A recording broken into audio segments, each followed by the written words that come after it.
It's a 138-degree difference between outside and inside. It's a little early for full-blown dinner, so we're gonna have pre-dinner.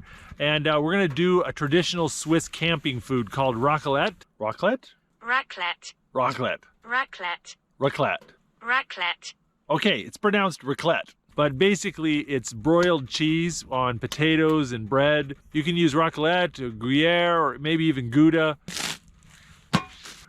All the frost on my knife. Still cuts.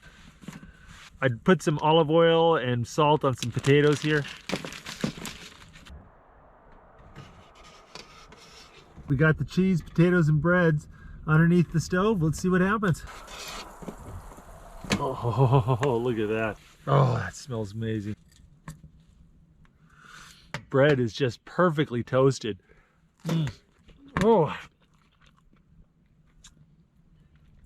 That tastes so good. This is basically a fancy-pantsy Swiss grilled cheese sandwich. That's so good.